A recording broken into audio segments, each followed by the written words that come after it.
Thank you. Manya Shri M. Ragunandan Rao ji.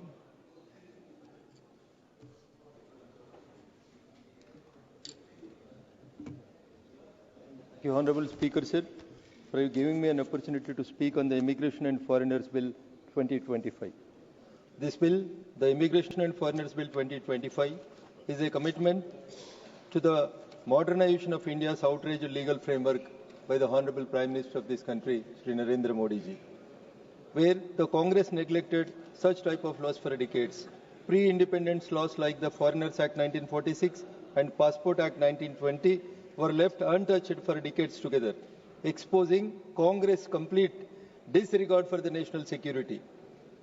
The infamous Illegal Migrants Determination Act, 1983 IMDT Act, which was later cut down by the Honorable Supreme Court after a gap of 20 years, shows that how the Congress makes the laws for the people of this country.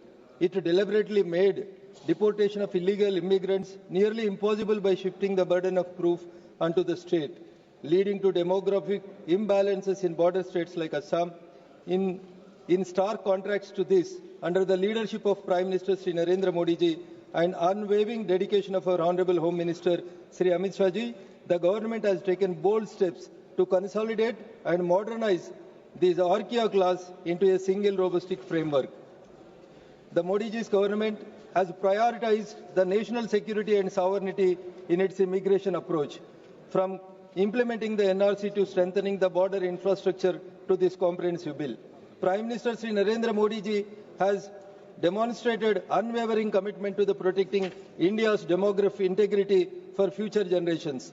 This bill represents the culmination of a decade-long mission to secure India's borders and correct the deliberate sabotage of immigration enforcement perpetrated by the previous governments for political gains.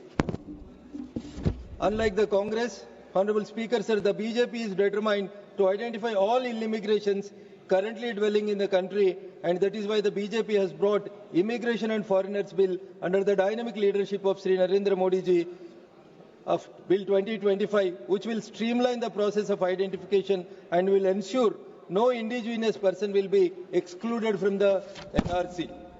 Furthermore, the Modi ji's government is committed to accountability and transparency. Honorable Speaker, sir, while frontline immigration officers will make the decisions based on the national security, economic stability and demographic concerns, there will be internal review mechanisms to ensure the fairness.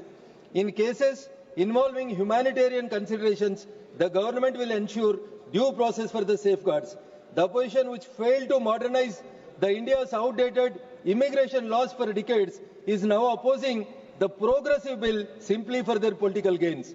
Honorable Speaker, sir, the claim that the Immigration and the Foreigners Bill 2025 violates principles of natural justice by not providing any appeal mechanism is legally flawed. Some of my colleagues have said that there is no appeal mechanism.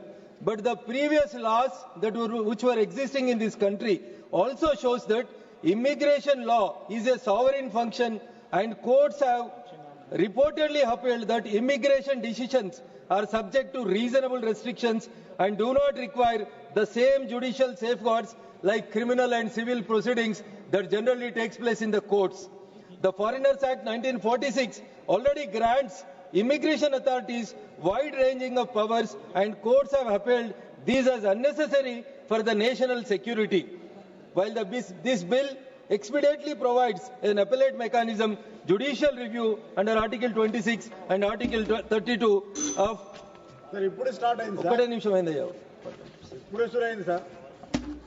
Honorable Speaker, sir, the Modi ji's government's approach to the immigration reforms is rooted in addressing these real challenges. The bill aims to protect India's sovereignty and address the concerns of states grappling with a demographic invasion. The issue extends not only in Assam or West Bengal, sir. Now the issue of Rohingyas has recently come to South India also. The most affected town in the India recently with the Rohingyas is the Hyderabad. The name of the Hyderabad is Bhagyanagar. Now, due to the presence of these Rohingyas, the name of our Bhagyanagar is going to be changed into some illegal activities, sir. Thank you. Not only in the major towns, not only in major towns like Hyderabad. Honorable Speaker, sir, last 1 minute, sir. Honorable Speaker, sir, last 1 minute. Conclude in 30 not seconds. only in Hyderabad, sir. In my parliament constituency of Medak, a small municipal town called Sadashivpet, in recent days, 20 Bangladeshis were arrested in January 2025, sir. It is, Honorable Speaker, sir, I would like to bring it to your notice and to the Honorable Members' notice. Not only in Hyderabad, sir. In January 2025, even in Kerala also, some of the Bangladeshis were arrested. It is reported in all newspapers of this country. Kirsan Namdev ji. Thank you, sir. Sir, bye.